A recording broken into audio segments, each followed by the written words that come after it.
विश्व सिनेमा के इतिहास में संस्कृत भाषा में पहला विज्ञान वृत्तचित्र डॉक्यूमेंट्री फिल्म, क्या नाम है इसका? यानम नाम है। विश्व सिनेमा के इतिहास में अपने सभी जिलों में जियो 5G सेवाएं प्राप्त करने वाला पहला भारतीय राज्य कौन बना? गुजरात बना, सभी जिलों में। किस मंत्रालय के द्वारा वाराणसी में काशी तमिल संगमम का आयोजन किया गया? विभिन्न मंत्रालय हैं, संस्कृति मंत्रालय है, पर्यटन मंत्रालय है, शिक्षा मंत्रालय, तो इस तरह से 4-5 मंत्रालय दे देगा। तो शिक्षा मंत्रालय ने इसका आयोजन किया था। इसरो द्वारा देश के पहले निजी तौर पर विकसित rocket Skyroot Aerospace, ठीक है, स्काई रूट एरोस्पेस द्वारा जिसका निर्माण किया गया है, जिसका कि नाम विक्रम एस है। ये भी पूछ सकता है कि देश का पहला निजी तौर पर विकसित रॉकेट का नाम क्या है, तो विक्रम एस है। किसने विकसित किया? स्काई रूट एरोस्पेस ने। इसरो द्वारा इसको सफल परीक्षित किया गया, सफल परीक्षण इसका किया गया।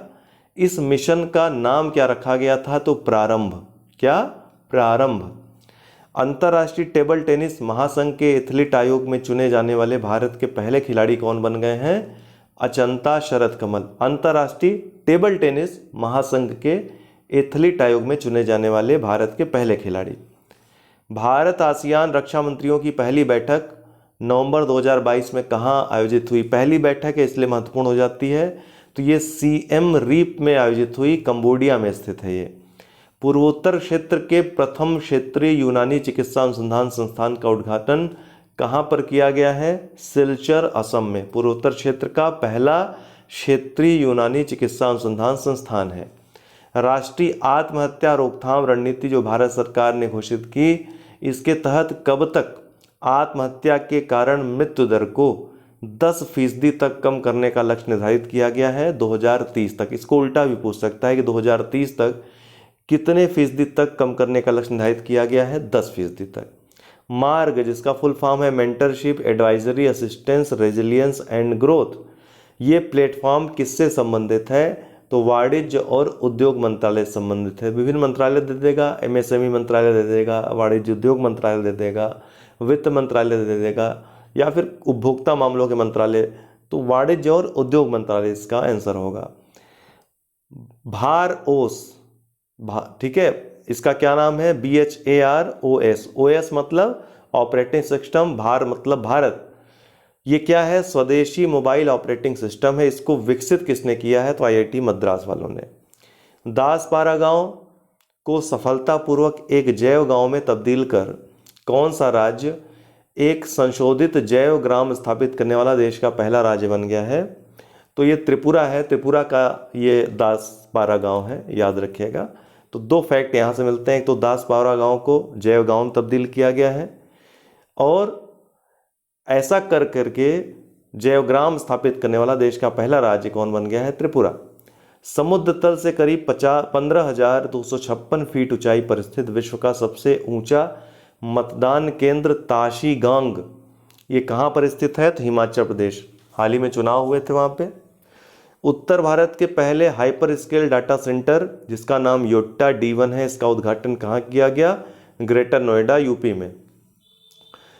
उत्तर भारत का पहला हाइपर स्केल डाटा सेंटर है। 100 डिब्बों वाली दुनिया की सबसे लंबी यात्री ट्रेन कहाँ चलाई गई? स्विट्जरलैंड में चलाई गई।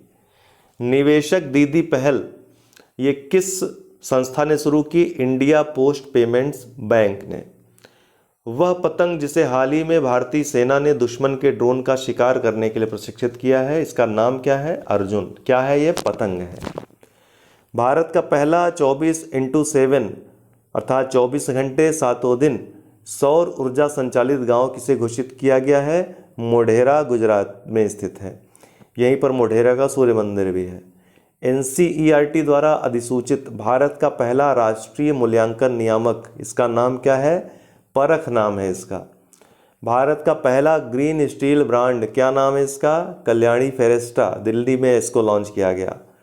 भारत का पहला इन्फेंट्री संग्रहालय कहाँ पर स्थापित किया जा रहा है? महू, मध्य प्रदेश में। विश्व का सबसे बड़ा पांडुलिपि पुस्तकालय कहाँ पर खुलेगा? गुजरात में। विश्व का सबसे बड़ा पांडुलिपि पुस्तकालय है। अंधेपन को नियंत्रित करने के लिए नीति लाने वाला, अपने तरह का नीति लाने वाला पहला राज्य कौन बन गया है? राजस्थान।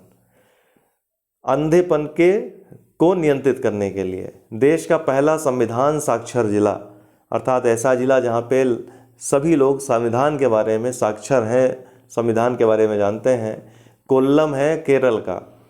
सियाचिन में तैनाती वाली पहली भारतीय महिला सैन्य अधिकारी कौन बनी? कैप्टन शिवा चौहान। सियाचिन में तैनात होने वाली पहली भारतीय सैन्य अधिकारी महिला। ऑनलाइन गेमिंग में भारत का पहला उत्कृष्टता केंद्र कहाँ पे खोला जा रहा है? शिलोंग, मेघालय में। भारत में पहली मेथेनॉल संचालित बसें कहाँ पर चालू की गई हैं? बेंगलुरु में। भारत का पहला 5G सक्षम ड्रोन, इसका नाम क्या है? Sky hoc. स्काई हॉक क्या है? भारत का पहला 5G सक्षम ड्रोन है। ग्रीन क्लाइमेट फंड GCF स्थापित करने वाला पहला राज्य कौन बन गया है? तमिलनाडु। तमिलनाडु जलवायु परिवर्तन के लिए नीति घोषित करने वाला भी पहला राज्य बना भारत का। उपग्रह संचार के लिए स्पेक्ट्रम की नीलामी करने वाला विश्व का पहला देश कौन बन गया है? भारत।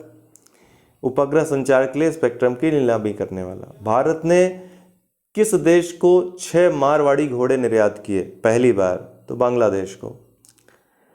हाँ, विश्व के सबसे लंबे नदी क्रूज का क्या नाम है जो वाराणसी से डिब्रूगढ़ तक चलाई जा रही है? इसका नाम है गंगा विलास। विश्व का सबसे लंबा नदी क्रूज है जो वाराणसी से डिब्रूगढ़ तक चलाया जा रहा है, गंगा विलास नाम है। मधुमक्खियों के लिए टीके की मंजूरी देने वाला पहला देश कौन बना है विश्व का? अमेरिका। विश्व की पहली हाइड्रोजन संचालित ट्रेन कहाँ पर शुरू की गई? जर्मनी में। विश्व की दूसरी हाइड्रोजन संचालित ट्रेन कहाँ शुरू की गई? चीन में। ये एशिया की पहली हाइड्रोजन संचालित ट्रेन भी है जो चाइना ने शुरू की है। वहीं विश्व का अगर देखें तो जर्मनी में। भविष्य की पीढ़ी के लिए धूम्रपान पर प्रतिबंध लगाने वाला, भविष्य आने वाली पीढ़ियों के लिए, तो कौन सा देश बन गया है? न्यूजीलैंड। गतिशक्ति विश्वविद्यालय वडोदरा में गुजरात में स्थित है। पहले रेल विश्वविद्यालय इसका नाम था। पहले चांसलर इसके अश्विनी वैष्णव बने हैं। एक बार पुनः मैं 2-3 बार पूछ चुका हूँ, इसलिए यहाँ पर खाली छोड़ दिया। पहले वाइस चांसलर कौन बने हैं, ये पूछा जा सकता है प्रश्न। आप में से कमेंट बॉक्स में देखते हैं कौन जवाब देगा। विश्व की पहली वैदिक घड़ी की आधारशिला कहाँ पर रखी गई है? विश्व की पहली वैदिक घड़ी है उज्जैन, मध्य प्रदेश में। भारत का पहला ठोस अपशिष्ट से हाइड्रोजन संयंत्र कहाँ पर स्थापित किया जा रहा है? पुणे, महाराष्ट्र में स्थापित किया गया है भारत का पहला ठोस अपशिष्ट से हाइड्रोजन संयंत्र। तो ये थे 50 अति महत्वपूर्ण अति संभावित प्रश्न। कमेंट बॉक्स में इस प्रश्न का जवाब जरूर दीजिएगा। कई बार पूछ चुका हूँ इसलिए फिर से आज पूछा। आज के लिए इतना ही। बहुत बहुत धन्यवाद दोस्तों।